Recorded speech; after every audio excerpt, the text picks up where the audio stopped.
نبی پاک صلی اللہ علیہ وسلم کے مدینے آنے سے پہلے ایک شخص تھا، عبداللہ بن ابی سلول اس کا نام تھا۔ تو مدینے والے لوگ اس کو اپنا پیشوا مانتے تھے، اوس بھی خزرج بھی، اس کی تاج پوشی بھی کی، بڑی اس کی منتا تھی۔ جب حضور آ گئے تو اس کا کاروبار بند ہو گیا۔ اب لوگ یہ نہیں سمجھتے کہ میں غلط ہوں، لوگ کسی کے مفادات کو ٹھیس پہنچتی ہے تو مخالفت کرنے لگ جاتا ہے۔ اب اس کے حالات جب خراب ہوئے تو اس نے پتہ کیا کیا، جھوٹ موٹ کا کلمہ پڑھ لیا۔ سمجھ آ رہی ہے باتوں؟ جھوٹ موٹ کا، اور منافقوں کا ایک ٹولہ اس نے تیار کر لیا جس کا قرآن مجید نے سورہ منافقون میں ذکر کیا۔ ایک جنگ کا موقع تھا، نبی پاک صلی اللہ علیہ وسلم تشریف لے گئے تو عبداللہ بن ابی سلول بھی چلا گیا۔ حضرت عمر فاروق رضی اللہ تعالیٰ عنہ کے ایک غلام تھے، وہ پانی لینے کنویں پہ گئے۔ ادھر سے انصار میں سے، چونکہ حضرت عمر کے غلام مہاجر تھے، انصار میں سے ایک شخص پانی لینے پہلے سے آیا ہوا تھا۔ پانی بھرنے میں کوئی اختلاف ہو گیا، جھگڑا ہو گیا، مار کٹائی تک نوبت آ گئی۔ حضرت عمر کے غلام نے کچھ چیز مار دی، اس شخص کو زخمی ہو گیا۔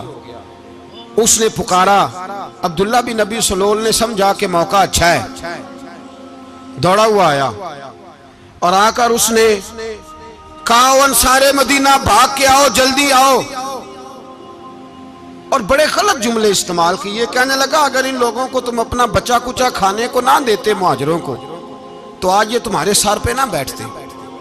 معاذ اللہ، ایسی باتوں پہ کہا کرے، بولے یہ روزمرہ کی گفتگو میں عادت بنائیں، کوئی ایسی بات کرنی ہو تو معاذ اللہ استغفر اللہ کہہ کے کرنی چاہیے۔ اس نے کہا کہ معاذ اللہ اب ان کو بچہ کچا نہ دیں تو یہ ہمارے سر پہ نہ بیٹھتے۔ شور کیا اس نے۔ ہمارے ہاں بھی سیانے بندے پنچایت کے لوگ وہ کہتے ہیں تو اس برادری کے بچے سے ہی مار کھا ہے، پتہ ہی نہیں چلا، جا اسے مار کے آ، سر پھاڑا، یہ کار پھوڑ دے اس کا سر، اور دیکھ میں دیکھ لوں گا بعد میں جو ہوگا۔ یہ عقل مند لوگوں کے مشورے نہیں، یہ جاہل لوگوں کے مشورے۔ ناراض نہ ہونا، پر یہ نبی پاک صلی اللہ علیہ وسلم نے فرمایا ہے، حضور کا فرمان ہے۔ یہ کن لوگوں کا کام ہے؟ بول کے بتائیں، بول کے۔ پڑھے لکھے سیانے بندے اس طرح کے مشورے یہ بالکل نہیں دیتے، جاہلوں کا کام۔ پکارا، مہاجر سارے اکٹھے ہو گئے، انصار سارے آ گئے، اور جب انصار آئے تو مہاجرین کو بھی پکارا، مہاجر بھی آ گئے۔ اب وہ گتھم گتھا ہونے لگے تو کسی نے جا کے محبوب پاک کے کان میں کہا، یا رسول اللہ وہاں تو مہاجر انصار لڑنے لگے۔ وہ پرانی لڑائیاں پھر سے جاگ گئی ہیں۔ نبی پاک تشریف لائے، حضور نے وہاں لفظ بیان کیے، فرمایا یہ تم نے کیا جاہلوں جیسا کام شروع کیا ہوا ہے؟ یہ کون سا کام ہے؟ اللہ کرے ہم سب اس کام سے باز آ جائے، آمین تو کہنا۔ اور تو اس برادری دے منڈے کوئی مار کھائیں؟ برادری کیا ہوتی ہے؟ برادری تو تعارف کے لیے، اونچ نیچ کہاں سے آ گئی؟ کہا میرے رسول پاک علیہ الصلوۃ والسلام نے فرمایا تم جاہلوں جیسے کام کر رہے ہو۔ صلح کرائی، بات رفع دفع کرائی، لوگ چلے گئے، معاملہ ٹھنڈا ہو گیا۔ لیکن عبداللہ بن سلول نے کہا کہ میں یہ موقع خالی نہیں جانے دوں گا۔ پھر گیا وہ اور جا کے انصار مدینہ سے کہنے لگا، ایک دفعہ جا لینے دو مدینے، تم نے میری بات نہیں نہ سنی تو جو وہاں بڑے سردار بیٹھے ہیں ان سے بات کروں گا، اور معاذ اللہ ثم معاذ اللہ ہم ان بے عزت لوگوں کو مدینے سے نکال دیں گے، وہاں صرف عزت والے رہیں گے۔ یہ غلط جملے اس نے ادا کیے جس کو قرآن پاک نے سورہ منافقون میں بیان فرمایا ہے۔ اس نے یہ بات کی۔ ایک صحابی تھے حضرت زید رضی اللہ تعالیٰ عنہ، وہ سن رہے تھے، آ کے عرض کی، یا رسول اللہ صلی اللہ علیہ وسلم عبداللہ بن ابی سلول تو اس طرح کہہ رہا ہے کہ مدینے جا کے عزت والے دوسروں کو نکال دیں گے، اور تم اگر اپنا بچہ انہیں نہ دیتے تو معاذ اللہ آج یہ ایسا نہ کرتے۔ حضرت عمر نے بھی سن لیا، حضرت عمر نے بات سن لی، تلوار نکالی اور دوڑے۔ حضور نے بازو پکڑا، فرمایا کدھر جا رہے ہو؟ کہا یا رسول اللہ اگر آج سزا نہ دی تو کل اور بات بھی کرے گا، اور اگر آج ایک قتل ہو گیا تو باقی سیانے بن جائیں گے۔ یا رسول اللہ مجھے چھوڑے، میں ماروں گا۔ حضور نے فرمایا عمر چپ کر، وہ جھوٹ موٹ کا کلمہ پڑھتا ہے، لوگ کہیں گے کہ محمد ابن عبداللہ نے اپنے ساتھی مارنے شروع کر دیے۔ چپ کر، حوصلہ کر، صبر کر، دلیری کر۔ حضرت عمر کہتے ہیں میری حضور کے کہنے پر میں ٹھہر تو گیا، پر وہ میرے اندر جو آگ لگی ہوئی تھی ٹھنڈی نہیں ہو رہی۔ کہتے ہیں میں چپ تو کر گیا۔ نبی پاک علیہ السلام نے پوچھا عبداللہ بن نبی سلول سے، تو نے یہ کہا ہے؟ کہنے لگا حاشا وکلا، میں نے بات ہی نہیں کی نا۔ اب لوگ کہنے لگے کہ زید تو نوجوان ہے، تو یہ بوڑھا آدمی ہے، چلو صحیح کہتا ہوگا۔ حضور بھی خاموش ہو گئے۔ اللہ پاک نے قرآن مجید نازل فرما دیا، فرمایا اللہ نے سن لی ان کی بات جنہوں نے یہ کہا ہے، اور پھر لفظ بڑے حسین ہے، فرمایا یہ کہتے ہم عزت والے ہیں؟ نہیں، وَلِلَّهِ الْعِزَّةُ وَلِرَسُولِهِ وَلِلْمُؤْمِنِينَ، فرمایا عزت تو اللہ کے پاس ہے، اللہ کے رسول کے پاس ہے، اور عزت تو مومنوں کے پاس ہے، مومنین کے پاس عزت ہے۔ یہ قرآن پاک نے سارا مضمون بیان کر دیا کہ عبداللہ بن نبی سلول غلط کہتا ہے اور حضرت زید صحیح کہتے ہیں۔ حضور نے کچھ نہیں فرمایا، جا رہا ہے قافلہ۔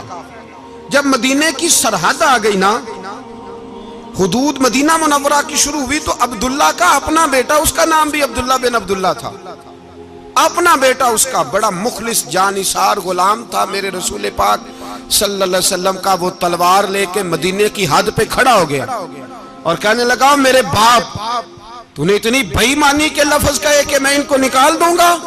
کہے اپنی زبان سے کہ میں ذلت والا ہوں، رسول پاک کو اللہ نے بڑی عزت عطا فرمائی، کہے ورنہ میں تیری گردن کاٹ دوں گا۔ بول، کہے حضور بھی عزت والے اور نبی پاک کے غلام بھی عزت، کہے اپنی زبان سے، کہے میرے رب کا یہ فرمان ہے وَرَفَعْنَا لَكَ ذِكْرَكَ، حبیب میں خود تیرے لیے تیری شانوں کو بلند فرما دوں گا۔ تو کہا تو دشمن ہو کے کہنے لگا میرے بیٹے مجھے معاف کر دے، مصطفیٰ تو بڑی عزتوں والے ہیں، ان کے غلام شانوں والے۔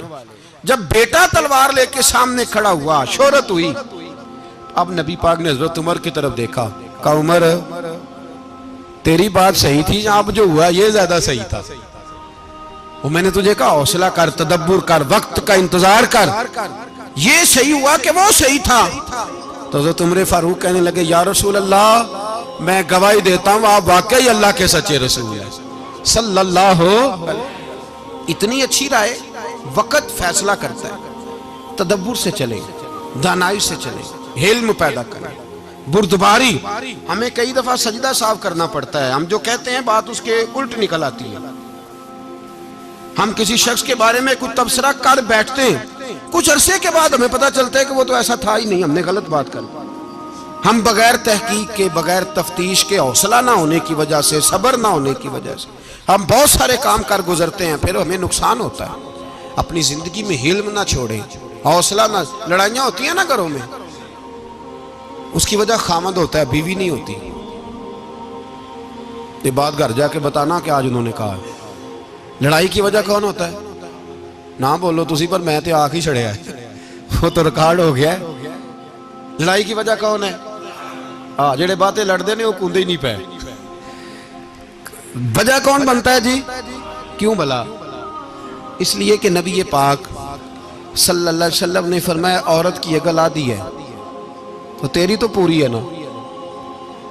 جس کا مطلب ہے لڑائی اگر بچ سکتی تھی تو مرد کی وجہ سے بچ سکتی تھی، گھر میں امن ہو سکتا تھا۔ کہتے ہیں جی یہ بڑی بیوقوف ہے، میری سنتی نہیں۔ تو میں نے کہا جو اس سے بحث کر رہا ہے وہ سیانا ہے؟ بولیں، جو بحث کر رہا ہے وہ عقل مند ہے؟ بندہ تو چلو تھا وہ دانشور، شیکسپیئر، باتیں بعض اوقات اس کی کچھ ایسی ہیں۔ اس سے کسی نے پوچھا تھا عورتوں سے کون جیت سکتا ہے بحث میں، تو اس نے کہا تھا وہ جو ان سے بحث نہ کرے، جو ان سے بحث۔ تو بھائی تو وجہ اس لیے کہ حوصلہ تو نہیں کرنا تھا۔ نبی پاک علیہ السلام نے فرمایا بی بی ٹیڑھی لکڑی ہے، سیدھی کرنے کی کوشش کرو گے تو ٹوٹ جائے گی سیدھی۔ تو پھر کتنا بیوقوف ہے جو پتھر سے سر رگڑ رہا ہے، کتنا نادان ہے جو یہ حرکت کر رہا ہے، دریا میں چھلانگ لگا کے کہتا ہے ڈوبوں گا نہیں۔ تو بھائی حوصلہ پیدا کرے، علم پیدا کرے۔ بہت ساری ایسی باتیں کرے کہ جس میں اشتعال آئے گا، فٹافٹ 3 لفظ طلاق کے دے دیے، اب بھاگا گیا مفتی صاحب کے پاس، اوہو 4 بچوں کا کیا بنے گا۔ اور یہ بات پکی ہے کہ بچوں کو صرف ان کی ماں ہی پال سکتی ہے، ان کی ماں۔ اور بات مجھے نہیں بھولتی، ایک شخص نے بیوی کو طلاق دے کے دوسری شادی کی. اس کا بیٹا تھا 10 سال کا. تو اس نے اپنے بیٹے سے کہا کہ بیٹے بتا پرانی اماں صحیح تھی یا یہ صحیح ہے؟ اس نے کہا نہیں ابا وہ تو جھوٹ بڑے بولتی تھی، یہ صحیح ہے. وہ جھوٹی تھی، وہ جھوٹ بڑے بولتی تھی میری سگی اماں، یہ سچ بولتی ہے. اس نے کہا وہ کیسے؟ کہنے لگا اس لیے کہ میں کوئی شرارت کرتا تھا تو میری سگی اماں مجھے تھپڑ مارتی تھی اور کہتی تھی تجھے روٹی نہیں دے رہی، جا دوڑ جا گھر سے. تو میں دوڑ جاتا تھا تو جھوٹ بولتی تھی نہیں دینی، پھر آدھے گھنٹے کے بعد مجھے ڈھونڈنے لگ جاتی تھی، ڈھونڈ کے لاتی تھی، پھر میری منت کرتی تھی، پھر مجھے کہتی تھی نہ مجھے ستایا کر، پھر میرا ماتھا چومتی تھی، پھر میری مرضی کا کھانا بنا کے دیتی تھی، پھر میرے منہ میں لقمے ڈالتی تھی. جھوٹی تھی، پہلے کہتی ہے نہیں دینی پھر پیچھے بھاگتی ہے. یہ سچی ہے، میں شرارت کرتا ہوں تو تھپڑ مار کے نکالتی ہے، پھر میں منتیں کرتا ہوں پر روٹی نہیں دیتی، پیر پکڑتا ہوں نہیں دیتی. سچ بولتی ہے، اپنی بات پہ ڈٹ جاتی. او بھائی بچے اس کی ماں ہی پال سکتی ہے، تو نے 3 جملے کہتے سوچا ہی نہیں، تیرا کا گیا تو یہ تو نئی بیوی ملے گی، اور اس کا بھی کیا گیا، اس کو بھی شاید شوہر مل جائے. ان پھولوں کی پرورش صرف ان کا مالی کر سکتا ہے، دوسرا کر سکتا تو نے حوصلہ ہی نہیں کیا. ٹھیک ہے غلطی بیوی کی تھی پر تو مرد تھا نا، تیرے پاس تو دلیری تھی. فٹافٹی 3 طلاق کے جملے کہہ دیے. اور میرے رسول پاک علیہ السلام نے فرمایا جائز کام بڑے ہیں پر طلاق جائز تو ہے پر میرے رب کو پسند نہیں، اللہ کو پسند. تو نے مالی بگا دیا جس نے تیرے گھر کا باغ سینچنا تھا. تو بھائی یہ حوصلہ نہیں، درجنوں طلاقیں، 20 کیس، اور ابھی وہ شادی کے پورے کپڑے نہیں پہنے تو طلاق پہلے. اس کی وجہ یہ کہ حوصلہ نہیں، صبر نہیں، رضا نہیں، ہم احساس نہیں کرتے. اگر تو یہ سمجھ جائے کہ بس اللہ نے جو میرے لیے بہتر سمجھا مجھے دے دیا، صحیح ہے میری آزمائش ہے کیا ہے کچھ ہے، جو اس نے بہتر سمجھا مجھے اس نے، پھر تو سکھی ہو جائے، تیرے لیے جینا آسان ہو جائے، پھر تو بہت ساری پریشانیوں سے آزمائشوں سے دور ہو جائے. میرے نبی پاک علیہ السلام نے ہمیں حوصلہ کرنے کا حکم دیا، دلیری. 2-3 سال شاید پچھلے سال یا اس سے پچھلے سال حج کے موقع پہ نا ہمارے پاکستان میں تو بڑے بڑے انوکھے واقعات ہوتے ہیں نا، سننے سے کیا میں کہتا ہوں وہ عبرت کے لیے ہوتے ہیں. جعلی ویزے لگوا دیے حج کے کسی ایجنٹ نے، اللہ کے مہمانوں کو بھی لوگ لوٹ لیتے ہیں، معاذاللہ جعلی ویزے لگوا دیے. اور مزے کی بات یہ ہے کہ پاکستانی ایئرپورٹ سے گزر بھی گئے وہ ویزے والے، اور احرام باندھے لوگ جدے پہنچ گئے. 4 آدمی تھے، انہوں نے ویزا دیکھا تو کہا نقلی آپ کو واپس جانا پڑے گا. اگلی فلائٹ سے وہ لوگ واپس آئے. آپ مجھے بتائیے ان کی جب وہ چھوٹے چھوٹے کلپ آئے، میڈیا نے ان کی باتیں سنی تو ان کے آنسو نہیں تھمتے تھے. ایک آدمی احرام باندھ کے گیا ہے، معمولی سمجھتے ہیں آپ؟ میرے جیسا غریب آدمی کبھی اس نے ارادہ کیا اور مدینے جانے کا لیٹ ہو جائے تو کلیجہ پھٹنے کو آتا ہے. کچھ مجبوریاں پیروں میں آ جائے، نہ جا سکے تو پتہ نہیں کتنی توبہ کرنے کو دل کرتا ہے کہ کہیں غلطی تو نہیں ہو گئی، کوئی ایسی بات تو نہیں نکل گئی. یقین کریں طبیعت پریشان ہو جاتی، یار کوئی ایسا کام تو نہیں ہوگا جس کی وجہ سے یہ بات ہوئی. 4 آدمی لوٹ آئے، حالات خراب ہو گئے، لوگ رو رو کے قصے سناتے تھے. لیکن میرے رسول پاک علیہ السلام کا حوصلہ دیکھو. حضور کعبے کا بھی کعبہ، حضور مالک، حرم کے مالک مطلق، جن کے صدقے اللہ نے کعبہ کو بیت اللہ بنایا. حاجیو آؤ شہنشاہ کا روضہ دیکھو، کعبہ تو دیکھ چکے اب کعبے کا بھی کعبہ دیکھو. حضور 1400 صحابہ کو لے کے گئے عمرہ کرنے. مقام حدیبیہ پر پہنچے تو کافروں نے روک لیا، ہم عمرہ نہیں کرتے. تو اور میں خادم اور جو وارث و مالک ہیں 1400 صحابہ، ہم نہیں عمرہ کرنے دیتے، واپس جائیے. صلح لکھی جا رہی ہے. صلح کی شرطیں کیا ہیں؟ مکے سے کوئی آدمی غلطی سے بھی مدینے چلا گیا، مکے کا آدمی، تو مسلمان اگر ان کے ظلم سے تنگ آ کے، مکی مسلمان کافروں کے ظلم سے تنگ آ کے مدینے چلا گیا تو مدینے والے واپس کریں گے. اور اگر مدینے سے کوئی شخص غلطی سے بھی مکے چلا گیا تو مکے والے واپس نہیں کریں گے. اتنی سخت شرائط. حضرت عمر غصے سے کانپنے لگے, صحابہ پریشان ہیں, پر میرے رسول پاک نے صبر دکھایا, حوصلہ, تدبر. یہ تدبیر ہے, صبر ایک بہترین تدبیر ہے, اگر کوئی اپنائے تو بہترین طریقہ ہے. حضور نے فرمایا ہمیں منظور ہے, صلح کرو. اور اتنا سخت حکم ہے, کہنے لگے 1400 احرام والے واپس جائیں, بعد میں آنا, اس وقت نہیں عمرہ کرنے دیں گے. میرے نبی پاک علیہ السلام, مجھے بتاؤ, مجھے اور آپ کو دکھ ہوتا ہے تیاری ہو تو پروگرام رہ جائے, تو اگر احرام باندھا ہو اور اللہ کے رسول نے بندھوایا ہو تو حضور واپس لوٹنے لگے تو کتنی تکلیف کی بات ہے. حضور نے فرمایا چلو آئندہ آئیں گے. معاہدہ لکھا جا رہا ہے, حضرت علی معاہدہ لکھ رہے ہیں. لکھو محمد الرسول اللہ صلی اللہ علیہ محمد الرسول اللہ صلی اللہ علیہ وسلم اور قریش مکہ کے بیچ معاہدہ. یہ تحریر لکھی جا رہی تھی تو ابو سفیان بول پڑا, کہنے لگا جی ہم محمد الرسول اللہ نہیں نکلنے دیں گے معاذ اللہ, یہی تو ہمارا جھگڑا ہے. اگر آپ کو رسول اللہ مان لیا تو پیچھے رہ کیا گیا, محمد ابن عبداللہ لکھیں. حضور نے حضرت علی سے فرمایا رسول اللہ کاٹ کے محمد ابن عبداللہ لکھو. حضرت علی لکھ رہے تھے, محمد رسول اللہ لکھا تھا, فرمایا رسول اللہ کاٹ کے محمد ابن عبداللہ لکھو. تو حضرت علی کہنے لگے حضور مجھے یہ لفظ کاٹنا نہیں آتا, حضور مجھے یہ لفظ کاٹنا. کسی صحابی نے اعتراض نہیں کیا کہ لکھنا آتا تھا, کہا مجھے کاٹنا. حضور نے دوبارہ کہا علی کاٹ دو. کہا یا رسول اللہ مجھے یہ لفظ کاٹنا نہیں آتا. میرے حبیب نے تیسری دفعہ کہا علی کاٹو. تو شیر خدا نے قلم چھوڑا, ہاتھ باندھے اور کھڑے ہو کہنے لگے محبوبہ مجھے تیرے قصیدے لکھنے آتے ہیں, کاٹنے کوئی نہیں آتے, میں مجبور ہوں, مجھ سے نہیں ہوتا. کوشش کرتا ہوں, نہ قلم اٹھتا ہے نہ ہاتھ چلتا ہے. میرے حبیب پاک نے قلم پکڑا اور لفظ رسول اللہ خود کاٹ کے محمد ابن عبداللہ کرایا. بھائی وقت گزر گیا, صلح ہو گئی. یہ تدبر, یہ حوصلہ, یہ تدبیر میرے نبی نے فرمائی. اب تو 1400 کو مکے نے نہ داخل ہونے دیا, لیکن ایک سال ہی گزرا, تھوڑا ہی وقت گزرا, میرے رسول پاک 10,000 کو لے کے مکے میں داخل ہو گئے. 10,000. اس نے فائدہ دیا. حکمت کیا تھی, تدبر کیا تھا.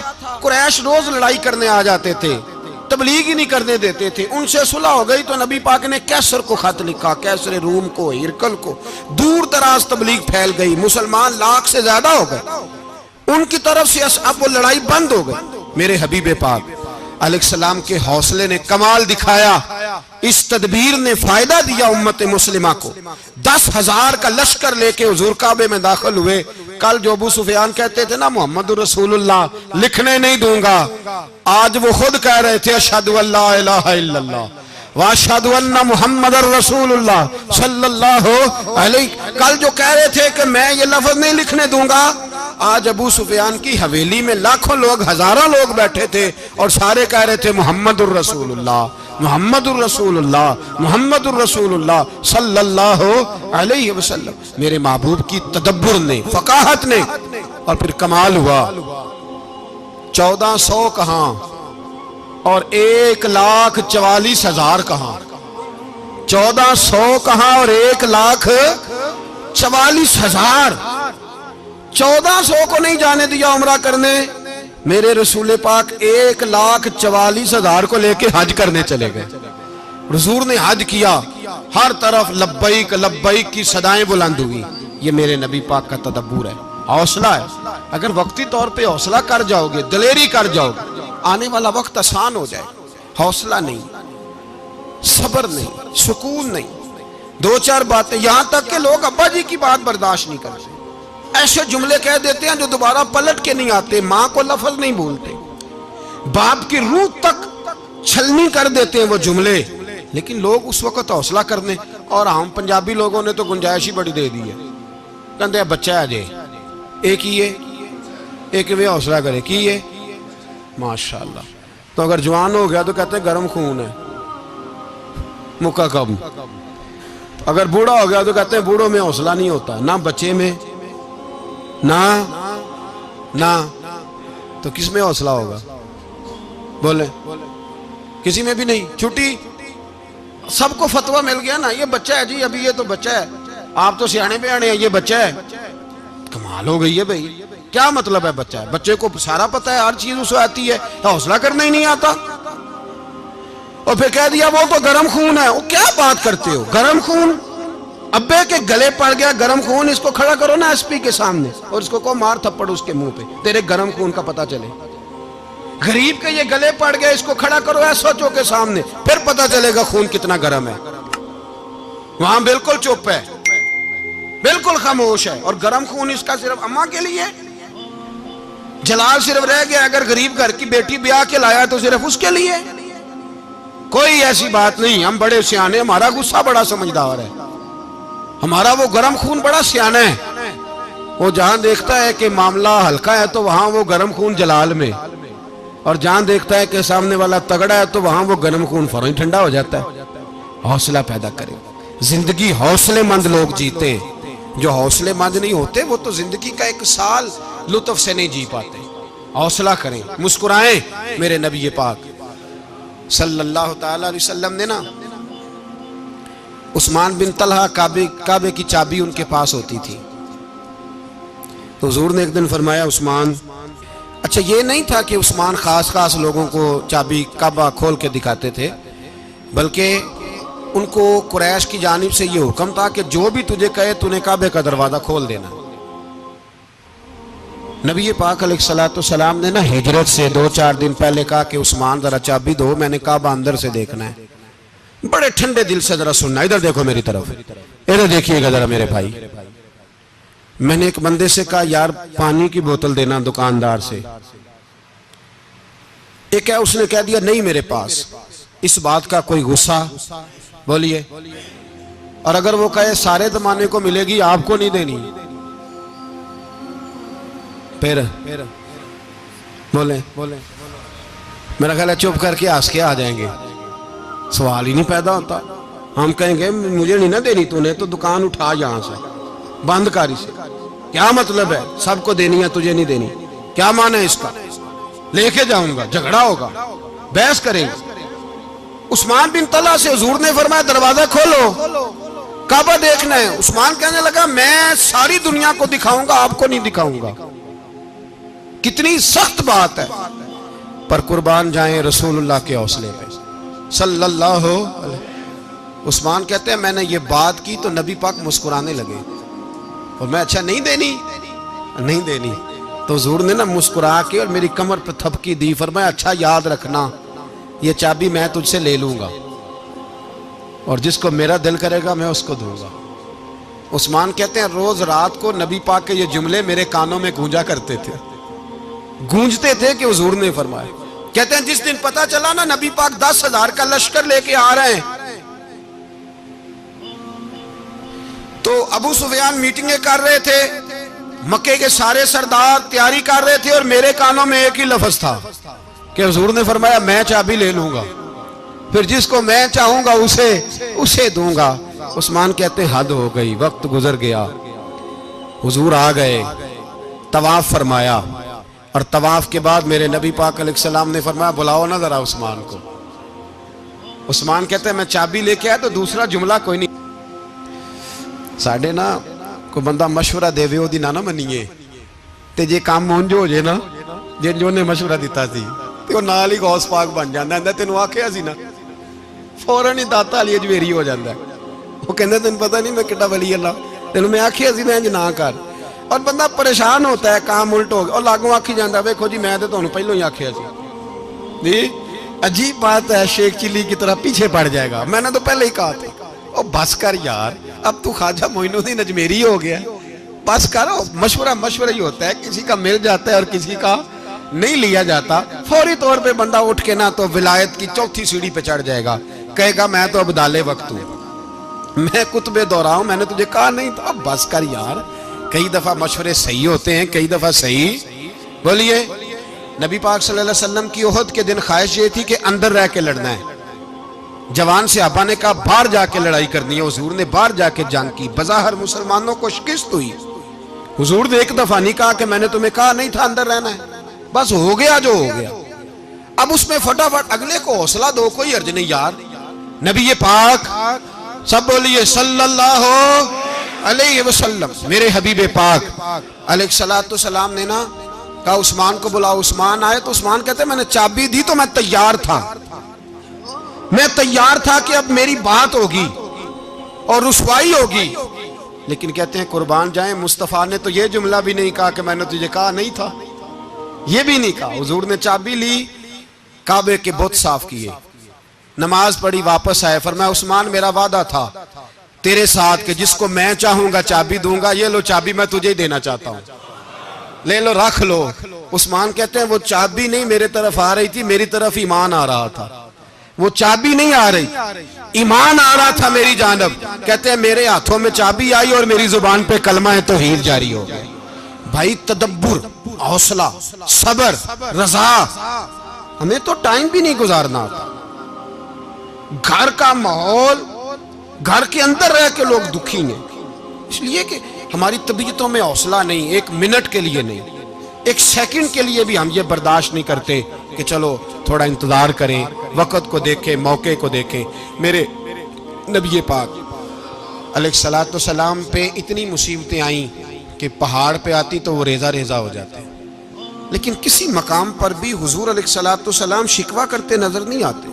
ہم غریبی کا رونا روتے ہیں، ہر چوتھا آدمی کہتا ہے بڑا غریب ہوں، لیکن میرے نبی پاک علیہ السلام نے چوتھے دن کھجور کھائی، سرکہ کھایا ہے اور موٹے بان کی چارپائی پہ آرام کیا. حضرت عمر نے کہا حضور کتنی تکلیف ہے؟ فرمایا عمر کوئی تکلیف نہیں، تھوڑا سا تو وقت ہے، جنت میں جائیں گے، ساری نعمتیں اللہ نے ہمارے لیے تیار کی ہوئی ہے. راضی بالرضا، راضی بالرضا، کوئی کسی قسم کا مسئلہ نہیں. ہمیں آزمائشیں آتی ہیں، تکلیفیں آتی ہیں، بیماریاں آتی ہیں، لوگ چھوٹی چھوٹی بات پر پریشان ہو جاتے ہیں، ذرا ذرا سی بات پر شکوہ کرتے ہیں. میرے رسول پاک علیہ السلام نے فرمایا جب میرا رب کسی کو بیمار کرتا ہے تو 2 فرشتوں کو بھیجتا ہے، جاؤ میرے بندے کی تیمارداری کر کے آؤ. اللہ اکبر، خود رب بھیجتا ہے، جاؤ میرے بندے کی. تو مجھے بتائیے جب اللہ بھیجے تو پھر تندرست خوش نصیب ہوا کہ بیمار؟ جی تندرست پھر خوش نصیب کون ہوا؟ میرے نبی پاک صلی اللہ علیہ وسلم نے فرمایا رب 2 فرشتے بھیجتا ہے، فرماتا ہے پتہ کر کے آؤ میرے بندے کا اس کا کیا حال ہے، حالانکہ اللہ سارا ہی جانتا ہے. فرشتے آتے ہیں، واپس جاتے ہیں، رب کریم پوچھتے ہیں بتاؤ میرا بندہ کیا کہتا تھا؟ اللہ تجھے سارا ہی پتہ ہے، پر ہم سے پوچھتے تو بتا دیتے ہیں. وہ یہ کہتا تھا کہ میں اپنی رب کی رضا پہ بڑا ہی راضی ہوں. وہ تیری حمد کر رہا تھا، تیری تعریف کر رہا تھا، تیرا شکر کر رہا تھا، تیرے لیے کلمات حمد بیان کر رہا تھا. تو میرے نبی پاک علیہ السلام فرماتے ہیں، اللہ فرشتوں سے فرماتا ہے سنو پھر اگر میں اپنے بندے کو اس بیماری میں شفا دوں گا تو اس تندرستی سے زیادہ اچھی تندرستی دوں گا جو پہلے اسے عطا کی ہوئی تھی، پہلے سے اچھی صحت دوں گا. اور اگر اسے اس بیماری میں موت دوں گا تو پھر مرتے ہی اس کے لیے میں جنت کا فیصلہ فرما دوں گا. بھائی جب تو راضی بالرضا رہتا ہے، راضی بالرضا، بڑی سادی سی بات ہے بھائی. آپ گھر گئے روٹی مانگی تو اگر کسی نے کہا نا کہ اتنی تھکاوٹ ہے ٹائم پہ آیا کریں اس وقت، تو روٹی تو وہ بھی مل گئی پر اس میں لذت، وہ سکون نہیں، وہ سکون نہیں. میری اماں جی سالن پکا کے رکھ لیتی تھی تو روٹی جب بھی کوئی مانگتا تھا تو تازی بنا کے دیتی تھی، ان کی طبیعت تھی. تو میں اکثر ان سے کہتا کہ اماں جی پکا کے رکھ دیا کرو. تو کہتے تمہیں خوشی نہیں ہوتی جب تمہاری اماں تازی پکا کے دیتی ہے؟ خوشی ہوتی ہے، طبیعت میں خوشی ہوتی ہے. ان کا مزاج تھا، ذوق تھا، تو ہم سمجھتے تھے یار یہ بڑی سعادت کی بات. تو آپ گھر گئے رات کو تو گھر والوں سے کہا روٹی، تو فوراً اٹھے فوراً، اور انہوں نے کھانا تازہ بنایا اور ساتھ یہ بھی کہا باہر سے نہ کھایا کرے بندہ بیمار ہو جاتا ہے. کتنی ٹھنڈک پہنچتی ہے آدمی کے دل کو، سکون ملتا. تو بھائی بیماری تو آپ نے کاٹ لی لیکن ساتھ کہو ہو بڑا بیمار ہوں، میں نے تو اتنے گناہ بھی نہیں کیے، ظلم بھی نہیں کیا، کسی کو کچھ بھی. اب بیماری تب بھی کٹ گئی پر بڑی آزمائش، مریض ڈاکٹر کے گلے پڑ رہا ہے، اس کے لواحقین جھگڑے کر رہے ہیں، بیماری وہ بھی کٹ گئی. اور ایک بیمار وہ ہے جو چارپائی پہ لیٹا ہے اور کہتا ہے جس طرح میرا اللہ راضی اسی طرح میں بھی راضی. تو بیماری اس کی بھی کٹ گئی. حضرت یونس علی نبینا علیہ السلام نے ایک دن حضرت جبریل امین ملنے آئے تو جناب یونس علیہ السلام کہنے لگے اے جبریل اللہ کے نیک بندوں میں جو اللہ کو اس وقت سب سے زیادہ پسند ہے نبیوں کے بعد، توجہ کرنا بات پر، جو سب سے زیادہ اللہ کو پسند ہے نبیوں کے بعد ولیوں میں، اور سب سے زیادہ اللہ جس کو اللہ کی بارگاہ میں عبادت گزار لکھا جاتا ہے، میری اس بندے سے ملاقات کرا۔ تو حضرت جبریل نے جناب یونس علیہ السلام کو ساتھ لیا تو ایک شخص کے پاس پہنچے جو آنکھوں سے اندھا تھا، دونوں ہاتھ اس کے سلامت نہیں تھے اور پورے جسم میں پیپ جاری تھی، ریشہ تھا۔ جب جا کے السلام علیکم کہا نا حضرت یونس نے، اس نے وعلیکم السلام کے بعد پہلا لفظ پتہ کیا کہا؟ اس نے کہا یا اللہ تیرا شکر ہے، یا اللہ تیرا، آپ بھی ادا کریں اللہ کا شکر، یا اللہ تیرا، اللہ تیرا شکر ہے۔ تو حضرت یونس علیہ السلام کہنے لگے تو شروع سے اس طرح کا ہے، نابینا بھی اور ہاتھوں سے معذور بھی اور سارا جسم شروع سے؟ تو بڑے ہی خوبصورت لفظ اس بیمار نے کہے، کہنے لگے نہیں حضور میں بالکل ٹھیک ٹھاک تھا، جب تک میرے رب نے چاہا کہ یہ دنیا کو دیکھے تو تب تک اس نے مجھے آنکھیں دیں، اور جب اس نے چاہا کہ اب اس کا دیکھنا بہتر نہیں تو اس نے واپس لے لی۔ تو یا اللہ تیرا شکر ہے، اللہ تیرا شکر ہے۔ پھر کہا جب تک اس نے چاہا کہ میرے ہاتھ رہے تب تک رہے، جب اس نے چاہا کہ میرے لیے بہتر نہیں تو اس نے لے لیے، تو یا اللہ تیرا شکر ہے۔ جب تک اس نے چاہا کہ میرا جسم صحیح و سلامت رہے تو رہا، اور جب اس نے چاہا کہ میرے لیے بہتر نہیں تو مجھے بیمار کر دیا، تو یا اللہ تیرا شکر ہے۔ تو حضرت یونس علیہ السلام کہنے لگے جبریل واقعہ یہ اللہ کا سب سے زیادہ شکر گزار بندہ ہے، سب سے زیادہ عبادت گزار بندہ ہے، سب سے زیادہ۔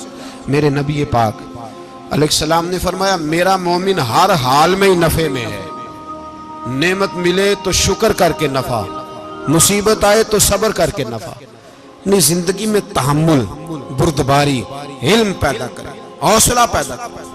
ہر آنے جانے والے شخص کے مزاج کے مطابق اسے نہ ملے، اپنا مزاج صحیح رکھے، اپنی طبیعت کے مطابق اپنے ماحول کو برقرار رکھیں۔ علم کے ساتھ گزارا کرو گے تو رشتہ داروں سے بھی بنی رہے گی، دوستوں سے بھی بنی رہے گی، ہر ایک سے تعلق رہے گا۔ اور اگر آپ کے اندر یہ حوصلہ نہیں تو پھر سارے معاملات پریشانی کا شکار ہو جائیں گے۔ یہ تو آج کا مضمون تھا۔ ہمیں نا لوگ مشورہ دیتے ہیں، کہتے ہیں پیر صاحب درویشوں کو سیاست کی بات نہیں کرنی چاہیے، دیتے ہیں نا مشورہ لوگ؟ جی تھوڑا تھوڑا بول دیں، تھوڑا تھوڑا دیتے ہیں نا۔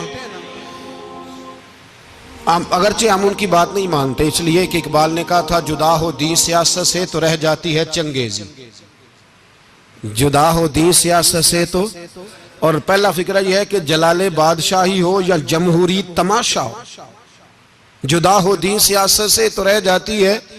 اس نے کہا جب سیاست اور دین علیحدہ علیحدہ ہوتے ہیں تو چنگیز خان اور ہلاکو خان پیدا ہوتے ہیں۔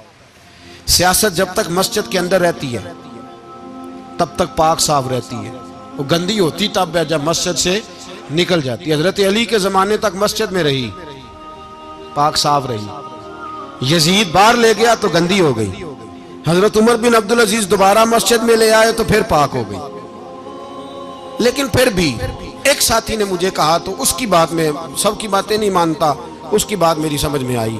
وہ کہنے لگا جی اصل بات یہ ہے کہ سیاسی تبصرے تجزیے ہم اخباروں میں ٹی وی پہ جا کے بیٹھے، جا کے بڑی مہربانی میری طرف دیکھیں، وہ ہم سنتے رہتے ہیں تو ہمارا دل کرتا ہے مسجد میں صرف ہم رسول اللہ کا پیار ہی سنیں۔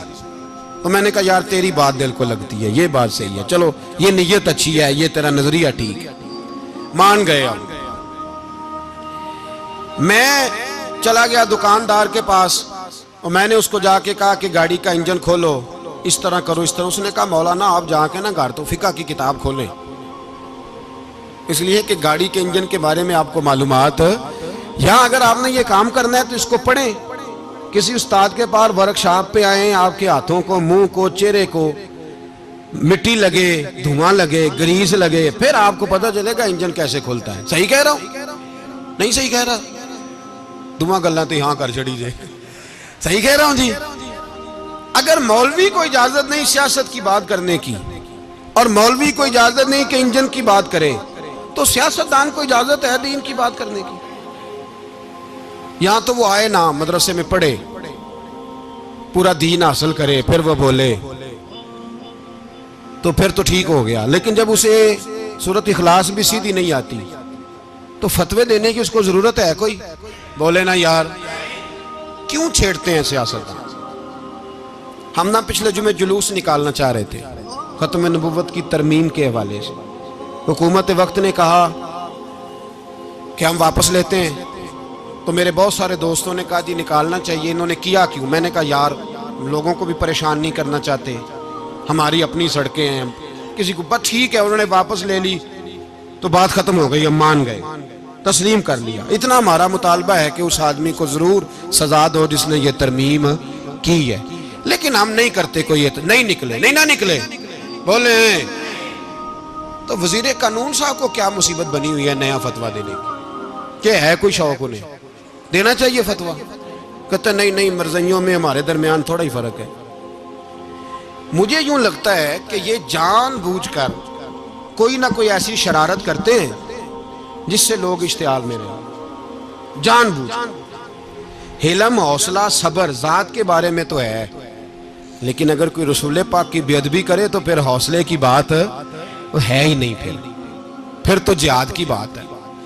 اور میں دیانتداری سے مسجد میں باوضو بیٹھ کر جمعے کے دن مشورہ دیتا ہوں حکومت کو اور وزیر قانون کو مشورہ دیتا ہوں کہ نہ فرعون کی حکومت ساری زندگی رہی، نہ نمرود رہا، نہ جاج بن یوسف رہا، نہ یزید رہا، اور یار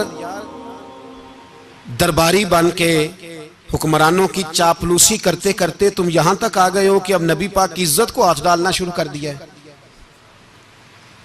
اور آپ یقین کریں سیاسی جماعتوں کا اتنا برا حال ہے کہ ان کے لیڈر کے بارے میں کوئی بات کرے تو پاگل ہو جاتے ہیں یہ احتجاج کر کر کے، اور اس نے ڈائریکٹ کہہ دیا کہ ختم نبوت کا مسئلہ ہی کوئی نہیں، جو دین کی بنیاد ہے، کسی کو پرواہ نہیں۔ مجھے تو ان لوگوں کی فکر ہو رہی ہے جن لوگوں نے انہیں ووٹ دیے ہیں، وہ اللہ کو کیا جواب دیں گے؟ اور یہ اللہ ماشاءاللہ ساری سیاسی جماعتیں اس طرح کی۔ اور میرا وزیر قانون صاحب کو بھی مشورہ ہے کہ زندگی بڑی تھوڑی ہے، بڑی تھوڑی، اللہ سب کو معاف کرتا ہے، اپنے رسول کے غداروں کو معاف نہیں کرتا۔ اور یہاں تمہاری گاڑیوں پہ جھنڈے لگے ہوئے ہیں، وہاں بھی تمہارے جھنڈے لگیں گے، پر اس لیے لگیں گے کہ یہ غدار ہیں ناموس رسالت کے، یہ جھنڈے لگیں گے۔ شرم کرو اور ڈر جاؤ، بس کر دو، تمہارے منہ میں اب دانت پورے نہیں رہے۔ کوئی شوگر کا مریض ہے تو کوئی بلڈ پریشر کا، تو کوئی ہارٹ کا، تو کوئی کینسر کا۔ شرم کرو اور اپنی قبر کی بھی تھوڑی سی فکر کرو۔ بتاؤ پاکستان کے کتنے صدر گزرے، وزیر اعظم گزرے، تو ان کی قبریں کہاں ہیں؟ کوئی جاتا ہے ان کی قبروں پہ؟ کسی کو خبر ہے؟ کیوں اپنے لیے جہنم کٹھی کرتے؟ سارا کچھ دنیا داری رہ گئی ہے، سارا کچھ صرف یہی رہ گیا۔ حضرت ابو بکر سردار تھے، حضرت عمر سردار تھے قبیلے، حضرت عثمان سردار تھے، انہوں نے سرداریوں کو ٹھوکر مار کے رسول اللہ کے قدموں میں بیٹھنا پسند کی، سرداریاں چھوڑ کے غلام بن گئے۔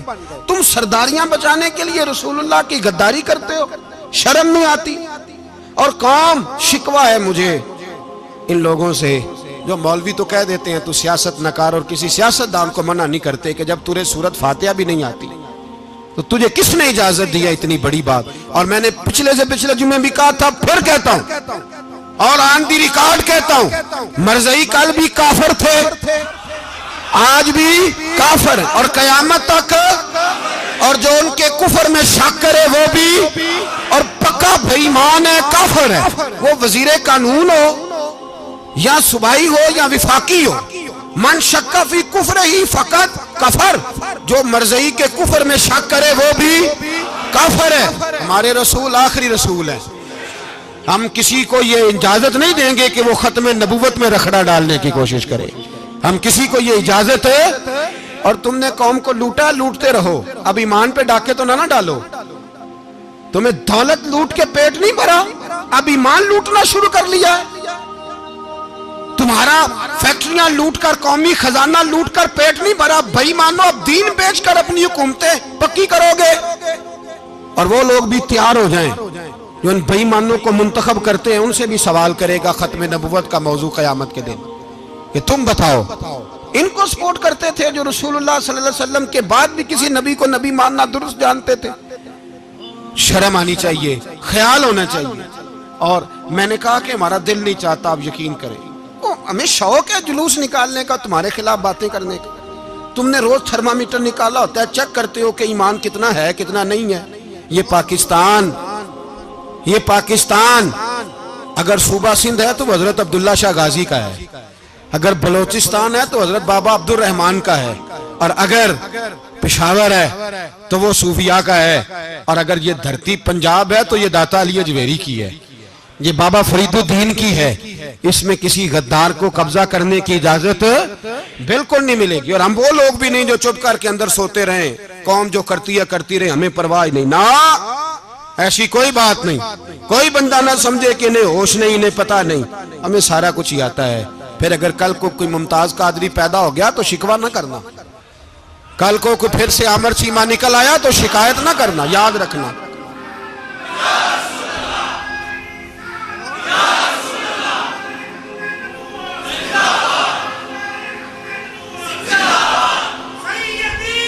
تو میرے بھائی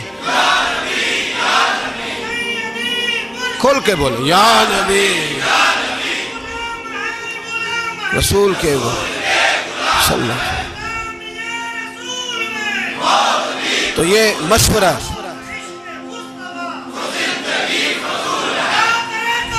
جزاک اللہ، تو یہ تمہیں مشورہ ہے۔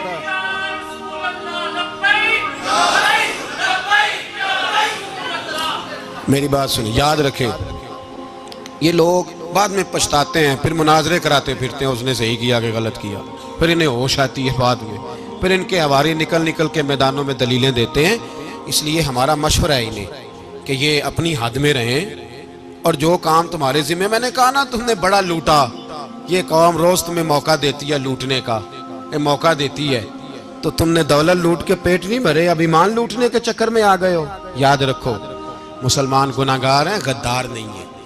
تمہیں دولت لوٹنے کا تو شاید موقع مل گیا ہے، پر ایمان لوٹنے کا موقع نہیں ملے گا، تو اس لیے اس کو لگام دو۔ اور ویسے بھی کتا جو پالتو ہوتا ہے نا، اس کو گھر کے اندر سنگلی سے باندھ کے رکھنا چاہیے۔ یہ تمہارے بوٹ چاٹتے ہیں، بھونکتے ہیں، تمہارے حق میں وزارتیں لیتے ہیں، ہم نے تو کوئی وزارت نہیں لی تم سے، اور نہ ہمیں شوق ہے اس لیے کہ ممبری کیا کرنی ہے جس کو ممبر رسول عطا کر دیا جائے، اس نے کیا کرنی ہے یہ ممبریاں جس کو پکا پکا ممبر رسول دے دیا جائے، تو اس لیے اس سے باہر آؤ۔ میں نے کہا بڑے بڑے نمرود، فرعون، قارون دفن ہے، تمہارا بھی نام تک نہیں ہوگا، بالکل نام نہیں ہوگا۔ اس لیے ہمارا مشورہ، اور آپ لوگ بھی آئیں نا یہ اگلے سال، تو ان کو کھڑا کر کے پوچھ لینا، اسلامی جمہوریہ پاکستان کا تم نے ایم پی ایم نے بننا ہے، پہلا کلمہ ہی صحیح سنا دو، چلو خدا کا واسطہ یہی بتا دو کہ تمہیں نماز بھی ڈھب سے آتی ہے کہ نہیں، اور آپ کی موج ہے، آپ بٹھا لیتے ہیں سر پہ، کیا کریں، سمجھانے والے مفت گناہگار ہو گئے اور بہکانے والے سب تمہارے یار ہو گئے۔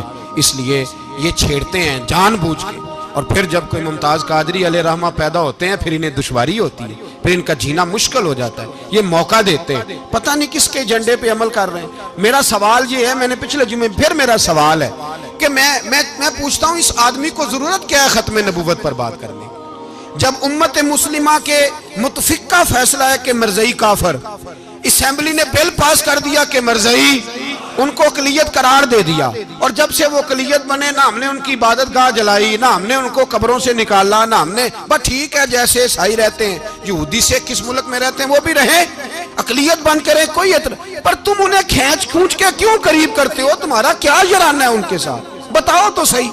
ان لوگوں سے ان کو چاہیے اپنے منہ میں لگام ڈالیں، اور اگر نہیں ڈالیں گے پھر انشاءاللہ ڈالی جائے گی، اور بڑی تگڑی ڈلے گی، اور پھر ایسی ڈلے گی۔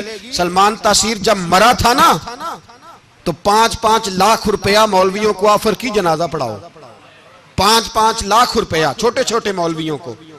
اور داتا صاحب کی مسجد کے خطیب بھی صوبائی جو تھے، وہ خطیب تھے، ملازم تھے، انہوں نے کہا کہ ایمان نہیں بھیجنا، نکالنا نوکری سے تو نکال دو۔ اور بادشاہی مسجد کا مولوی جس کا پتہ نہیں چلتا، کبھی کدھر چلا جاتا ہے کبھی کدھر، یہاں تو وہ بھی کھڑا ہو گیا، اس نے کہا نا ایمان نہیں بیچنا۔ گورنر ہاؤس کی مسجد کا امام کہنے لگا کہ بخشا جانا نہ جانا یہ تو رحمت الہی کا معاملہ ہے، پر اتنا گندا جنازہ نہیں پڑھنا، اتنا گندا جنازہ نہیں ہم پڑھیں گے، مرنے کے بعد تمہارے جنازے نہیں پڑھے جاتے، تمہاری قبریں خراب ہوتی ہیں، کدھر ہیں تمہاری دولتیں؟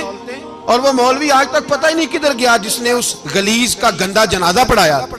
تو بھائی اپنی قبر حشر کو جب جہاں تمہارے جنازے نہیں پڑھے جا رہے تو وہاں تمہارا کیا حال ہوگا. اس لیے ان لوگوں کو چاہیے کہ اپنی زندگی اس طرح گزاریں کہ کچھ نہ کچھ منہ لے کے سرور کائنات کے پاس چلے جائیں، ورنہ ایسا نہ ہو کہ یہاں بھی پھٹکار اور وہاں بھی پھٹکار. اس لیے ہمارا مطالبہ ہے حکومت سے کہ شرم کرو اور ایسے بھائی مانوں کو، کالے ناگ جو تم نے بھرتی کی ہوئے ان کو نکالو، اور اگر تعریفیں کروانی ہو، تلوے چٹوانے ہو تو اندر کمروں میں ان سے چٹوا لیا کرو. ان سے کہو کہ یہاں ہماری نوکری کرو، باہر نکل کے رسول اللہ صلی اللہ علیہ وسلم کے دین کے بارے میں گفتگو نہ کرو. اس لیے کہ اللہ تبارک و تعالیٰ نے اس دین کے اندر بڑا حسن اور بڑا جذبہ رکھا ہوا ہے، بڑا وقار ہے. ہمارا مطالبہ ہے حکومت سے کہ ختم نبوت کے مسئلے پر کوئی سیاستدان گفتگو نہ کرے. آپ تائید کرتے ہیں اس بات کی؟ اس پر کوئی سیاستدان کوئی گفتگو. ہمارے پاس بڑے تماشے ہیں سیاست کرنے کو، باقی تماشوں پہ سیاست کرو. یہ رسول اللہ کی ناموس کا معاملہ ہے، یہ چھیڑنے کی تمہیں اجازت. مجھے سمجھ نہیں آتی یار، جب بات ختم ہو گئی، اسمبلی نے بل واپس لے لیا، تو صوبائی وزیر قانون کو آخر تکلیف کیا ہے؟ آپ کے پاس جواب ہے کوئی اس بات کا؟ یہ بات ختم ہو گئی، ہم نے جلوس نہیں نکالا، چھوڑ دیا، خاموش ہو گئے. علماء نے میٹنگیں بلائی تھی، کینسل کر دی، ٹھیک ہے جی بات.